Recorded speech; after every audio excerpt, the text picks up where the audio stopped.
এই রমাদানে আসলে সবসময় আল্লাহর পক্ষ থেকে একজন ফেরেশতা আমাদেরকে ভালো কাজের জন্য ডাকতেই থাকে। সহিহ তিরমিজির বর্ণনায় এসেছে, ইউনাদিল মুনাদি, একজন ফেরেশতা সবসময় ডাকে, ফি কুল্লি লাইলাতি রমাদান, ইয়া বাগিয়াল খাইরি আকবিল, হে কল্যাণের পথের যাত্রী প্রসিক, আরো সামনে যাও, ইয়া বাগিয়াশ শাররি আকসির, হে অকল্যাণের পথের যাত্রী স্টপ, অনেক হয়েছে, এবার ক্ষান্ত যাও। এভাবে ডাকতেই থাকে। এবং বিষ্ণু ইসলাম একটা সাহাবীদের সামনে মসজিদে নববীর মিম্বারের প্রথম ধাপে পা রেখে বললেন আমিন, দ্বিতীয় ধাপে পা রেখে বললেন আমিন, তৃতীয় ধাপে পা রেখে বললেন আমিন। সাহাবারা বললেন, ইয়া রাসূলুল্লাহ, তিনবার কেন আমিন বললেন? বিষ্ণু ইসলাম বললেন, প্রথম ধাপে যখন পা রেখেছি, জিবরাইল এসে বলেছে যারা রমাদান পেল কিন্তু এই রমাদানের দ্বারা তারা গুনাহ মাফ করাতে পারল না, তারা জাহান্নামী, তাদের ধ্বংস।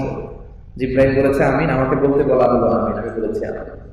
যাদের সামনে আমি বিষ্ণু ইসলামের নাম নেওয়া হয়েছে কিন্তু তারা আমার উপর দুরূদ করলো না, তাদের ধ্বংস হলো, আমি করেছি আমিন। আসুন আমরা সবাই পড়ি সাল্লাল্লাহু আলাইহি ওয়াসাল্লাম। মা বাবাকে যারা বার্ধক্য অবস্থায় পেয়েছে কিন্তু তাদের খেদমা করে, তাদের প্রতি ইহসান করে জান্নাতে আমাতে পারলো না, তাদের ধ্বংস হলো, আমি পড়েছি আমিন। তো এই যে রমাদান যাচ্ছে, এই রমাদানের ইবাদতের মধ্য দিয়ে যদি আমরা জান্নাত হাসিল করতে না পারি, তাদের উপর আল্লাহ লানত দিয়েছেন বিষ্ণু ইসলাম। তো এই জন্য জামাতে যাতে সালাতটা আমাদের আদায় হয়, জামাত মিস হয়ে গেলে প্রোডাক্টিভিটি কিন্তু এটা কমে যাবে।